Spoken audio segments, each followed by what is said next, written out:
Ya, kita lanjutkan dialog masih dengan Bang Rey Rangkuti, Direktur Lingkar Madani Indonesia. Bang Rey masih bersama kami? Siap. Oke, Bang Rey, tadi sempat terpotong. Kalau Erick Thohir sebenarnya punya kans yang cukup baik juga, karena tadi kita tahu personality-nya juga cukup bagus dibandingkan dua tadi, baik Pak Anies dan juga Pak RK. Anda melihat tadi kelemahannya sedikit terpotong. Apa kelemahan seorang Erick Thohir? Kelemahannya adalah sampai sekarang beliau tidak bisa diidentifikasi basis masanya di mana gitu ya. Oke. Meskipun elektabilitasnya terus menaik kan. Beda dengan katakanlah misalnya di 4 tokoh yang sering disebut sebagai capres ini ya. Iya. Misalnya Ganjar jelas basisnya adalah Pulau Jawa gitu kan, khususnya Jawa Tengah, Jawa Timur dan mungkin Yogyakarta. Oke. Dan tentu saja etnik Jawa bisa dari Sabang sampai ke Merauke gitu kayak gitu ya. Yang kedua misalnya Ridwan Kamil saya sudah sebutkan basisnya adalah Jawa Barat dan juga Banten gitu ya. Sementara Anies Baswedan adalah kelompok Islam politik dari Sabang sampai ke Merauke. Tapi Erick ini belum memiliki satu tipikal manapun gitu. Oke. Itu kekurangan dia. Tapi bisa juga menjadi kelebihannya karena dengan begitu Erick Thohir tidak bermasalah bagi kelompok-kelompok manapun. Kira-kira gitu ya. Jadi artinya kalau misalnya targetnya Erick Thohir itu hanya sampai RI 2 misalnya begitu, menurut saya jauh lebih relatif dia akan diterima oleh semua kelompok dan kalangan. Dan sekiranya dia, istilah saya itu Erick ini malah jadi bintangnya, idolanya untuk RI 2 kira-kira gitu. Oke, karena tadi versatility-nya ya tadi terkait masa juga. Ya, karena tadi masih blur ya, gray area seperti itu. Jadi sebenarnya bisa masuk di semua area seperti itu ya. Di semua area. Jadi nggak dipersoalkan oleh publik. Oke. Nah, misalnya kan seperti tadi antara Anies dengan RK gitu. Belum tentu seluruh pemilih RK itu setuju dengan Anies. Meskipun punya besar dugaan saya, seluruh pemilih Anies itu setuju dengan RK. Gitu. Makanya kalau misalnya kita utak-atik sedikit lagi pertemuan antara Anies dengan RK kemarin itu, siapa kira-kira yang paling diuntungkan dari gol-golan itu? Kira-kira gitu. Saya kira yang diuntungkan itu adalah Ridwan Kamil, ya kan? Kenapa? Karena dengan sendirinya popularitas Ridwan Kamil mulai menggema di kalangan para pemilih apa istilahnya itu ya, Anies Baswedan yang dikenal sebagai Islam politik ini gitu ya. Politik tadi, sementara pemilihnya RK sendiri kira-kira gitu sebetulnya pada dasarnya sudah merupakan sudah bagian dari pemilihnya Anies Baswedan. Apa artinya? Yang saya mau katakan begini, kalau RK misalnya nggak terpilih, besar kemungkinan pemilih Ridwan Kamil itu akan tetap ke Anies gitu. Apa artinya gitu? Artinya Anies Baswedan tidak menambah elektabilitas dan popularitas dari situasi yang kemarin gitu ya.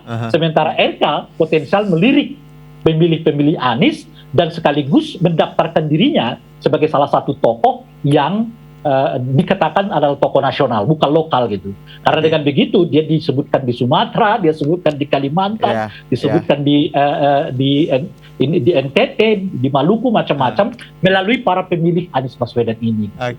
Ya, analisanya menarik sekali. All make sense sih untuk saya ya.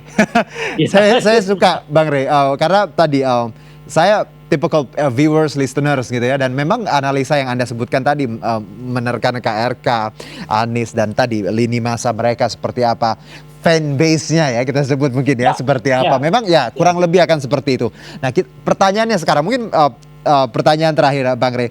Kita tahu mereka punya niat untuk melangkah ke kontestasi 2024. Tidak punya partai, itu kita juga tahu. Apa yang bisa mereka lakukan? Karena kita tahu kan syarat undang-undang pemilu harus di-support partai seperti itu. Apakah mereka harus segera mendekat, merapat seperti itu, atau tetap dengan usaha masing-masing biar partai yang mendekat seperti itu? Ya, mau tidak mau itu harus usaha mereka masing-masing. Itu yang saya sebutkan tadi, harus bagaimanapun keduanya harus menaikkan elektabilitasnya. Kalau elektabilitas mereka sampai di angka 20%, partai akan datang dengan sendirinya. Sebagaimana misalnya ke Ganjar sekarang yang sudah di angka 20%, bahkan banyak partai sekarang sudah mencoba merapat ke beliau gitu. Itu satu.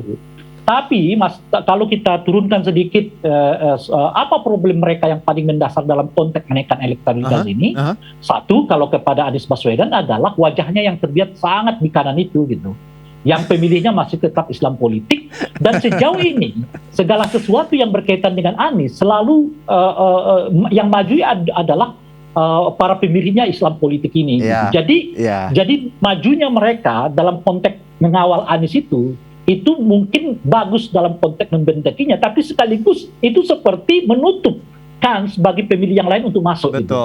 Nah, yang saya mau katakan itu Anies perlu satu tangan tersendiri atau satu kelompok tersendiri yang betul-betul menarik beliau ke ranah yang lebih di tengah gitu ya, sehingga tanda kutip ya seolah-olah dia dibentengi oleh kelompok Islam Islam politik ini tidak terlalu kuat gitu. Itu problemnya Anies. Yang saya kira sampai sekarang sulit dilakukannya meskipun ya salah satu proses pendekatannya itu ya melalui sepak bola dengan Ridwan Kamil dan seterusnya. Gitu.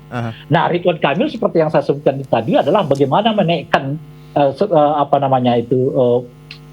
daya keterpilihannya bukan hanya sekedar Jawa Barat dan Banten, tapi juga sampai ke Indonesia secara menyeluruh. Meskipun dalam catatan saya beliau sudah mulai melakukannya.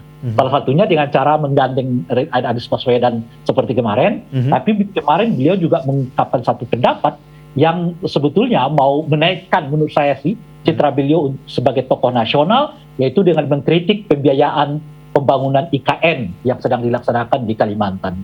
Beliau mengatakan dana yang 10 triliun itu terlalu besar untuk pembangunan IKN gitu.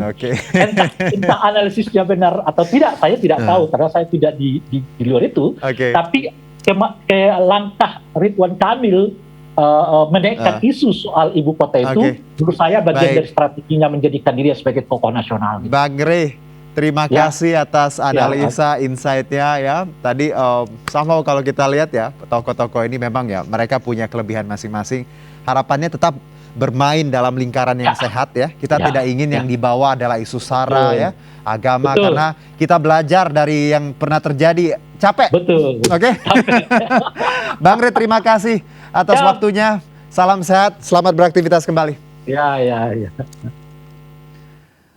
Baik, kita lanjutkan pemirsa. Partai Perindo menggagas koalisi partai non-parlemen untuk mengusung capres dan cawapres pada pemilu 2024 nanti. Untuk mewujudkan koalisi ini, Partai Perindo mulai membuka ruang komunikasi politik dengan 6 parpol non-parlemen yang mengikuti pemilu 2019.